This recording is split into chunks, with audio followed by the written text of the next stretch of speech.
राहतो, आम्हाला कोणतंच हे नाही। 4 पिढ्या होऊन गेल्या, 100 वर्ष झाले आम्हाला, अजून आम्हाला घराचं घर नाही। आम्हाला घरकुल भेटलं पाहिजे, घरकुल भेटून नाही राहिलं, नाही लोकांना भेटलं, सगळ्याला भेटलं, काही काही भेटलं, आम्हाला नाही भेटलं।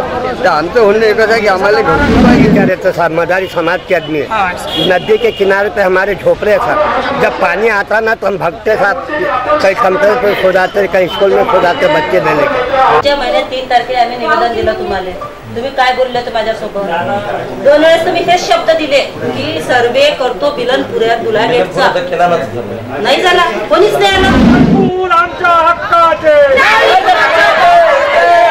आमच्या हक्काचे।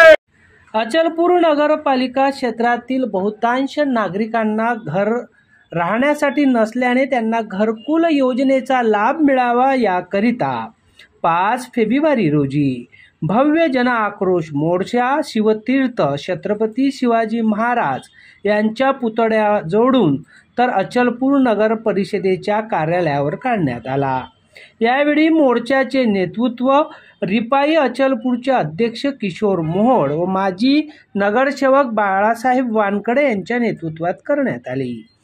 या आक्रोश मोर्चांच्या माध्यमातून अनेकदा पालिका प्रशासन, उपविभागीय राजस्व अधिकारी यांना निवेदन देऊन गरजू लोकांना घरकुल योजनेचा लाभ द्यावा, रमाई आवास योजना तर त्याचप्रमाणे विविध घरकुल योजनेचा लाभ नागरिकांना देण्यासाठी मागणी करण्यात आली होती।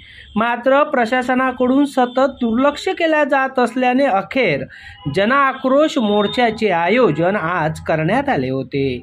बिलनपुरा दुलागेट येथील नागरिकांना विठ्ठलवाडी येथील बेघरांसाठी केलेल्या आरक्षित जागेवर हक्काचे घरकुल बांधून देण्यात यावे, त्याचप्रमाणे गेल्या अनेक वर्षापासून शासकीय जागेवर वास्तव करून राहणाऱ्या नागरिकांची जागा नेमाकुल करत त्यांना PR कार्ड देण्यात यावे अशी मागणी या मोर्चातून करण्यात आली।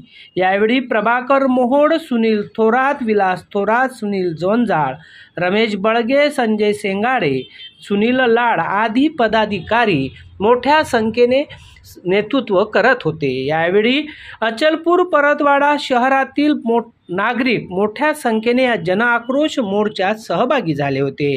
यावेळी नगरपालिका मुख्याधिकारी धीरज गोहवाड यांना निवेदन देऊन चर्चा करण्यात आली।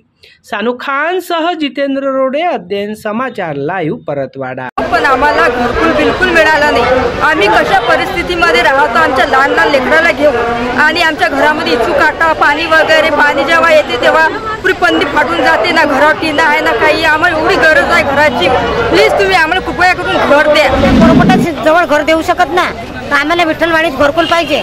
आम्ही किती दिवसापर्यंत आम्ही तशाच राहायचं काय? आम्ही एवढे सगळे सर्व म्हणजे अचलपूरमध्ये पूर्ण कोरकोटार घर आहे आमच्या फक्त आम्हाला घरकुल भेटलं पाहिजे, घरकुल भेटून नाही राहिलं, नाही लोकांना भेटलं, सगळ्याला भेटलं, काही काही भेटलं, आम्हाला नाही भेटलं। तर आमचं म्हणणं एकच आहे की आम्हाला घरकुल पाहिजे। तर ते म्हणजे आम्ही घरकुल देत नाही, तुम्ही PR कार्ड आणा, PR कार्ड आहे आमच्याकडे, PR कार्ड नाही आहे। 50 वर्षापासून आम्ही घर बांधलं आहे, त्याच्यात त्यानं या कमिटीवाल्यानं 500 रुपयाची पावती फाळली एका घरापासून, त्याचा लाभ काही भेटला नाही। ते 500 रुपये कुठे गेले बा? का तुम्ही जागेची मोजमाप केली? तुम्ही का ते 500 रुपयात तुम्ही आम्हाला जॉब काढून देऊन राहिले? आमचं म्हणणं एवढं आहे, 500 रुपये तुम्ही वसुली केली, हरेकाला दिली पांडवा, आम्ही घरकुल देऊ घरकुल देऊ, आमचे 500 रुपये वाया गेले की नाही? हजार रुपये भरले साहेब आम्ही, पण आम्हाला काही मिळलं नाही त्याच्यात। हम खिड़नी बगीचा रहते सर, मदारी समाज के आदमी है, नदी के किनारे पे हमारे झोपड़े सर, जब पानी आता ना तो हम भगते साथ कहीं कंप्यूटर पे खोदाते, कहीं स्कूल में खोदाते बच्चे देने के। आज हमको 40 साल हो गए जगह पे, हमारी कोई सुनवाई नहीं सर। हम नदी के किनारे पे खिड़नी बगीचे में सर छोटे छोटे बच्चे देके PR कार्ड और घरकुल के हमारी समझता है। हम मदारी भटके समाज है, खेल तमाशा करने वाले लोग हैं, मदारी लोग, हमारा खेल भी बंद हो गया, पर हम लोग कैसे भी अपने गुजर बसर कर रहे हैं, पर हम लोग को घर नहीं है। आज 40 साल से हमारे बच्चों को शिक्षण नहीं है, हमारे बच्चे उतने परेशान, हम उतना परेशान, बारिश आती इतना चिक्कड़ हो जाता, हम लोग घर से बाहर निकलते नहीं, हमारे गली के अंदर रास्ता नहीं, आने के लिए जाने के लिए नहीं, हम लोग इतने परेशान हो गए साहब। बिच्छू का डर साहब, घराच्या बाहेर म्हणते, जागा खाली करा म्हणते, आमच्या घरापर्यंत गाड्या गोड्या घेऊन येते ते लोक, सीए लोक, आणि आम्हाला म्हणतो घराच्या बाहेर म्हणते। आम्हाला कोणतंच हे नाही, 4 पिढ्या होऊन गेल्या, 100 वर्ष का रेल्वे स्टेशनवर कोणती हे झोपडपट्टी नाही, का घरकुल नाही. आम्हाला 100 वर्ष होऊन गेले. तिथं मतं मागायला येतात फक्त, पण आमच्या इकडे कोणी डुकून पाहत नाही.